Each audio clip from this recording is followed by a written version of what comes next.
交俾阿Connie講下，最嗱你係我哋應該咁多個同學裏邊咧係你得一個師弟嘅啫，亦都係師弟，你得一個師弟係啊。咁一間到阿師弟師姐先，師姐講完介紹先啦。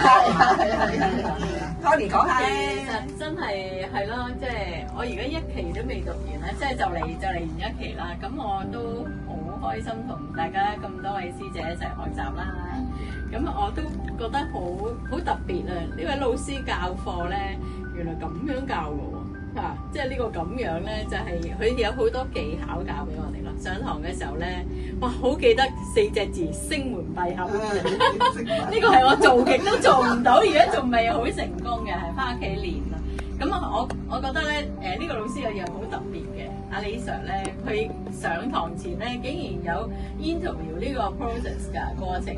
佢係問到好清楚，你係咪真係想學唱歌㗎？你係點解學唱歌啊？即係我覺得好特別喎！喺出邊咧，我即係雖然未學過唱歌啦，咁我覺得喺個過程咧，我知道唔得嘅掂，好似真，好似考名校咁嗬。係啊，仲要咧要批下啦。佢話好啦，咁我睇下咧批你係邊班。好好笑！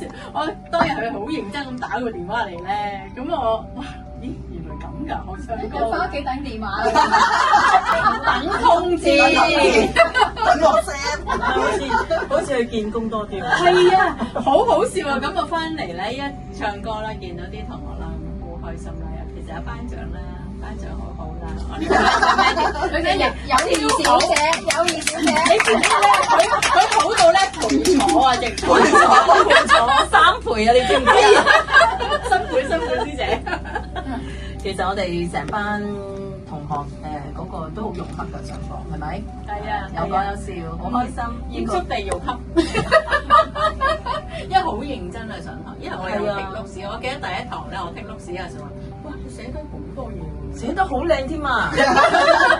好嘢好嘢好我嘢！好記得啊，就話：咦，你有聽錄史啊？同埋我留意到阿 Sir 唔止聽力，佢連個聲音同你唱歌同個人性格，佢都睇得出。係啊，我覺得呢樣嘢佢好強，所以佢配合，可以例如揀歌啦，適合唱咩歌啦，佢係完全咧，佢自己係佢了如指掌嘅每一個學生。我好記得我初我未知揀咩歌嘅時候咧，佢話佢要觀察下先，即係話咧佢其實佢會配對歌同埋嗰個學生，咁即係發揮得最好。呢個我覺得佢個專業度係非常之勁。所以你深深感受到係好嘢，於是你就帶個師弟嚟啦。係啦，咁啊，帶佢呢個師弟嚟，呢個師弟咧就係即係喺另外一班試唱啦。咁啊，阿師弟你講下你嘅感受嚇，你介紹下自己叫咩名？我係Shelus啦，咁啊應該係在座咁多位嘅裏邊咧，我係資歷最淺嘅，係啊，咁啊當然亦都係唱得最唔好嗰個啦。咁因為其實企上台咧唱歌咧，其實我都未試過，就算出邊唱卡拉 OK 都係揾間房嗰度跟住爭咪唱嘅啫嘛。咁但係即係企上台攞個咪唱，又唔知望上邊定望下邊咧，真係未試過。咁同埋咧有一樣好新鮮嘅經歷咧，就係你唱歌之前有人拍手掌。唱完之後亦都有人拍手掌，係啊。你講嘢之前有拍手掌。係啊。